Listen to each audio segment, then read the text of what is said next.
Um capitão reformado do Exército que fez carreira como deputado federal e foi eleito presidente se associando às Forças Armadas. Um presidente que levou militares para o alto escalão do governo e para ocupar milhares de cargos na administração pública. Um pré-candidato à reeleição que se mostra disposto a repetir uma chapa com um general da reserva como vice, redobrando a aposta nos quartéis. Eu sou a Letícia Arcoverde e esse é o Durma Com Essa, o podcast de notícias do Nexo.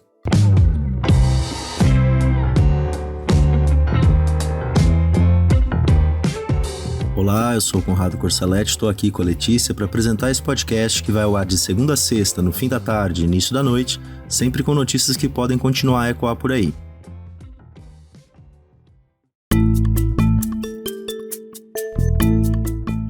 Segunda-feira, 21 de março de 2022.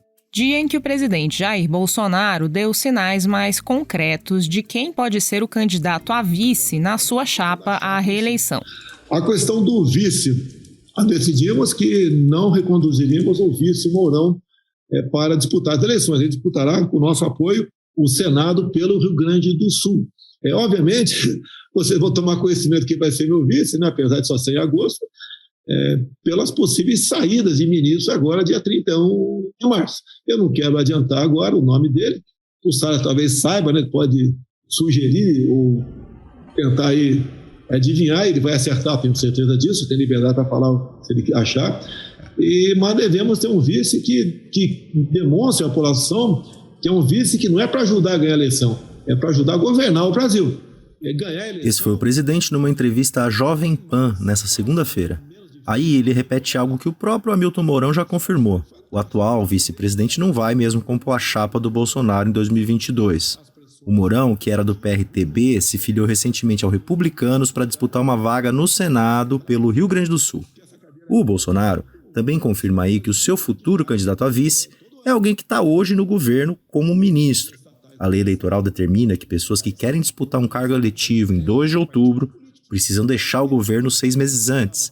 Então, até 2 de abril, a tendência é que vários dos ministros atuais saiam do governo para preparar suas candidaturas, seja para cargos executivos nos estados, seja para legislativos, seja para ser vice do Bolsonaro. Então isso tudo tem que ser levado em conta e eu tenho que ter um vice que não tenha ambições de assumir a minha cadeira ao longo de um processo, ao longo de um mandato. Por isso, né, eu posso adiantar para vocês, né, hoje em dia, por coincidência, o vice é de Minas Gerais, mas não quero adiantar o nome dele. Aí o Bolsonaro falando mais sobre quem ele pode escolher para compor chapa com ele, dizendo que é alguém de Minas Gerais. E aí, no finzinho da entrevista, a apresentadora da Jovem Pan, Adriana Reide, questiona se Bolsonaro não quer confirmar de vez que nome é esse. E o presidente fala assim: Presidente, rapidamente, para a gente encerrar, o senhor pode confirmar o nome do general Braga Neto como vice do senhor nessas eleições? Vou dar mais uma dica, é nascido em Belo Horizonte. Tá bom, presidente. Mais uma dica, fez colégio militar. Essas dicas que o Bolsonaro dá, um ministro mineiro que fez carreira militar, apontam na direção do atual ministro da Defesa, Walter Braga Neto. O nome do general da reserva já vinha sendo cotado como um possível candidato a vice do Bolsonaro. Por isso, essa entrevista está sendo apresentada como uma sinalização forte das intenções do presidente. É algo que se soma a notícias de bastidores que indicam que o nome mais provável para o posto é mesmo o do Braga Neto. A oficialização das chapas presidenciais acontece nas convenções partidárias em agosto.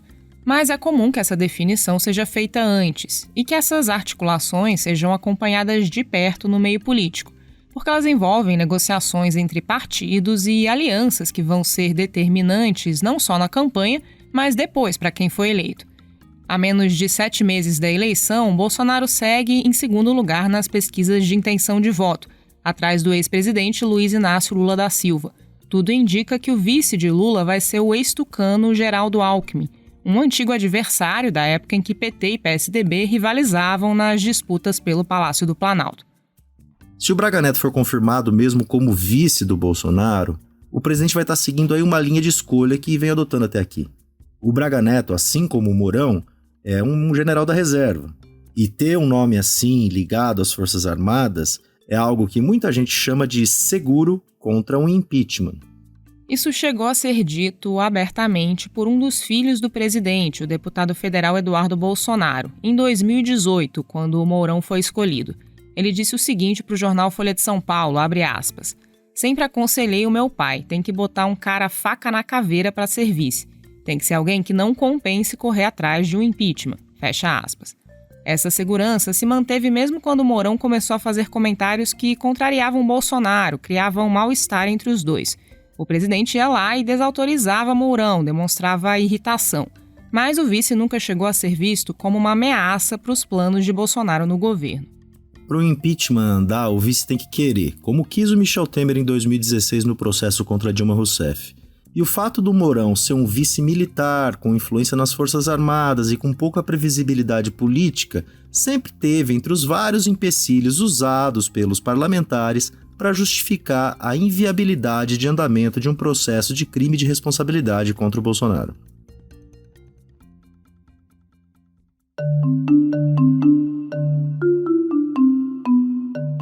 Hoje aliado próximo de Bolsonaro, Walter Braga Neto despontou na vida pública brasileira para além dos quartéis em 2018, quando foi nomeado pelo então presidente Michel Temer para comandar a intervenção federal na segurança pública do Rio de Janeiro. Na época, Braga Neto era general da Ativa. Esse era um momento em que militares voltavam a ter protagonismo na cena política e em áreas nas quais os civis tinham preponderância até então. Isso vale até para o próprio Ministério da Defesa, aliás, que foi criado em 1999 pelo Fernando Henrique Cardoso. Havia uma tradição de nomear só civis até fevereiro de 2018, quando o general Joaquim Silva e Luna virou ministro da Defesa de Temer. Silva e Luna hoje é presidente da Petrobras. No primeiro ano do governo Bolsonaro, em 2019, o Braga Neto foi chefe do Estado-Maior do Exército, órgão de direção geral da Força Terrestre.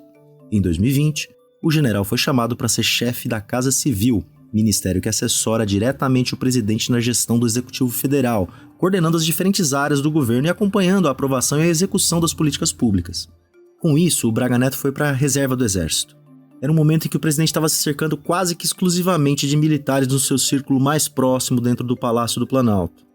O primeiro semestre de 2020 foi marcado por seguidas ameaças de Bolsonaro ao Supremo, incluindo sugestões de que poderia usar as Forças Armadas para uma ruptura institucional. Braga Neto não se opôs ao presidente. Segundo reportagem da revista Piauí, o militar estava presente numa reunião em que Bolsonaro afirmou que ia intervir no Supremo, após o ministro Alexandre de Moraes ter barrado a escolha do presidente de colocar o aliado Alexandre Ramagem no comando da Polícia Federal. Braga Neto teria concordado com a interpretação de que Moraes havia ido longe demais. O tempo em que Braga Neto ficou à frente da Casa Civil foi marcado pelo fracasso da Política Federal de Enfrentamento à Pandemia de Covid-19, também comandada por um general, o Eduardo Pazuello, no Ministério da Saúde, e por disputas internas com a equipe econômica de Paulo Guedes. O Braga Neto assumiu o Ministério da Defesa em março de 2021, ali quando já estava começando a segunda onda de ataques do Bolsonaro contra o Supremo. O clima ali no governo era de crise, e isso levou à queda da cúpula das Forças Armadas. Naquele mês, Bolsonaro demitiu o então ministro da Defesa, o também general Fernando Azevedo e Silva, e viu os 3 comandantes das forças, o comandante do Exército, o comandante da Aeronáutica e o comandante da Marinha, pedirem demissão logo em seguida. Um dos pontos de disputa na época era um alegado desconforto de parte das Forças Armadas com o uso que o Bolsonaro fazia dos militares nos seus ataques constantes a outras instituições, como o Supremo. Segundo o jornal O Estado de São Paulo, o Braga Neto chegou a reproduzir nos bastidores para o Congresso as ameaças que vinham sendo feitas publicamente pelo Bolsonaro, de que não haveria eleição se não fosse adotado o voto impresso no Brasil. E o presidente fazia essas ameaças e sempre colocava ali as Forças Armadas como garantidoras do seu poder. Então, a nomeação do Braga Neto para a defesa foi vista como uma forma de buscar ainda mais controle político sobre as Forças Armadas. Aqui vale dizer que o próprio Azevedo e Silva, que deixou o governo batendo o pé contra essa contaminação dos quartéis pela política, já havia chancelado ameaças do presidente contra outros poderes. Militares da Ativa são proibidos por lei de se envolverem em assuntos político-partidários, pois as Forças Armadas são um órgão de Estado e não de governo. Eles podem ocupar cargos na máquina pública mediante licença, mas não podem disputar a eleição. Nos últimos anos, os militares têm ganhado espaço na política como um todo, seja com candidaturas do pessoal da reserva ou reformado, seja ocupando a máquina pública, aí incluindo o pessoal da ativa e da reserva ou reformado.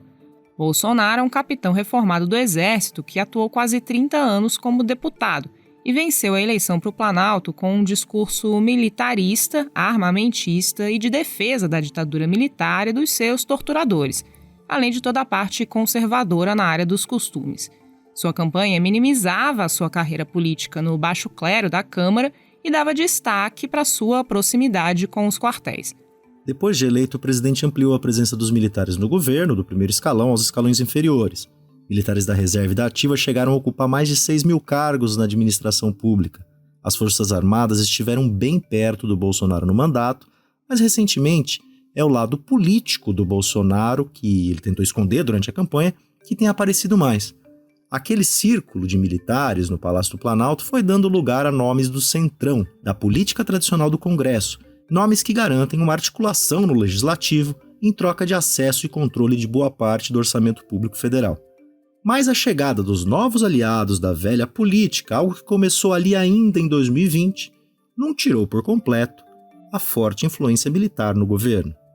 Em meados de 2021, o Nexo ouviu especialistas sobre o apoio das Forças Armadas a Bolsonaro ao longo do mandato.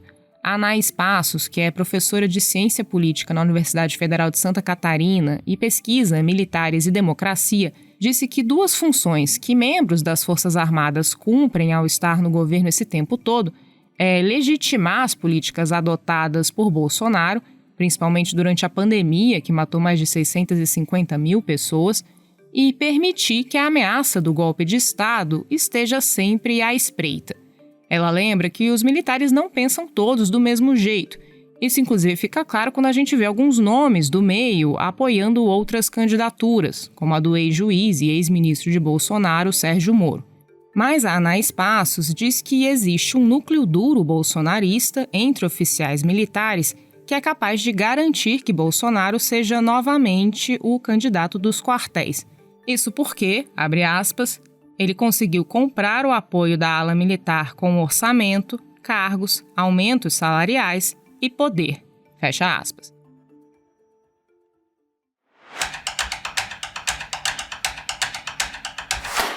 Nesse fim de semana, o aplicativo de mensagens Telegram correu o risco de ser bloqueado. O ministro Alexandre de Moraes, do Supremo, deu uma ordem para esse bloqueio, mas depois revogou essa ordem. O César Gaglione acompanhou o caso. César, explica pra gente o que aconteceu nessa história até aqui. A decisão pelo bloqueio foi dada pelo ministro Alexandre de Moraes, no âmbito das investigações contra o blogueiro bolsonarista Alan dos Santos. O ministro alegou que o Telegram não respondia às demandas da justiça brasileira, como deletar as contas do blogueiro e fornecer informações sobre quem administrava elas. No domingo, dia 20 de março, o Moraes disse que o Telegram cumpriu todas as determinações que foram exigidas e que por isso o bloqueio estava revogado.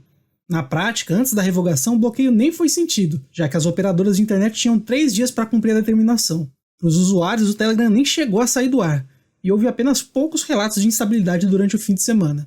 E César, o que tem na origem do Telegram que ajuda a explicar essa maneira de atuar deles? O Telegram é guiado pela ideologia californiana. Esse termo foi criado por 2 sociólogos britânicos em 1995 para se referir à mistura da economia neoliberal com ideais da contracultura hippie dos anos 60, envoltos em uma ideia de que a tecnologia é a única e melhor maneira da humanidade se desenvolver, e que conceitos como o Estado e a administração de bens públicos deveria ser deixada nas mãos da iniciativa privada. O programador Pavel Durov, CEO do Telegram, já falou mais de uma vez que o Telegram dá liberdade para as pessoas, e que as empresas do Vale do Silício fazem um ótimo trabalho em deixar de lado estruturas que ele julga antiquadas, como regulações e burocracias. Na visão do Pavel Durov, a liberdade de expressão deve ser irrestrita, mesmo que haja efeitos negativos decorrentes dela. Ele diz que, no fim das contas, as próprias sociedades se regulam quando estão munidas de ferramentas vindas da iniciativa privada. O texto do César você lê no nexojornal.com.br.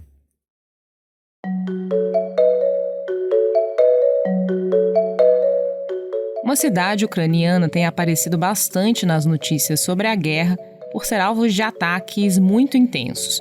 O repórter especial João Paulo Charlot fala um pouco sobre a situação em Mariupol. Olá, ouvinte. Olá, amigos do Durma com Essa.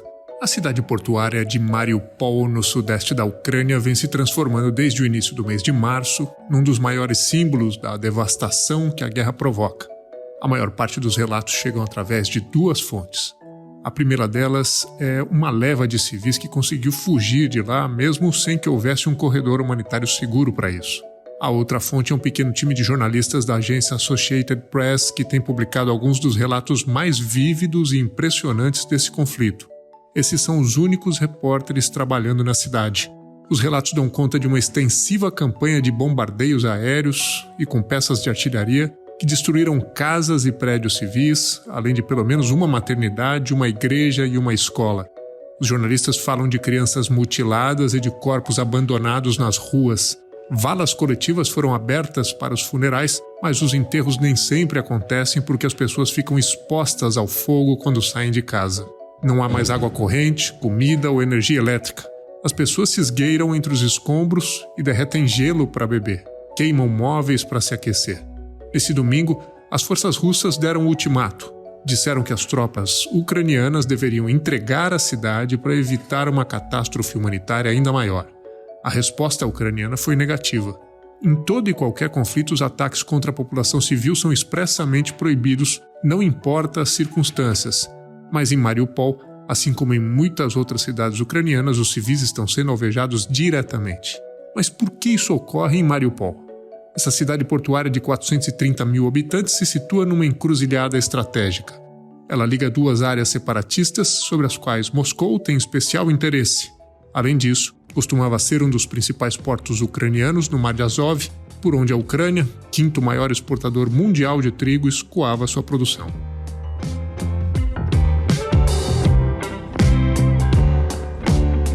Das sinalizações de Bolsonaro sobre quem pode ocupar a vaga de vice na sua chapa de reeleição em 2022, passando pela posição do Telegram no embate com autoridades e terminando com a destruição da cidade ucraniana de Mariupol, durma com essa.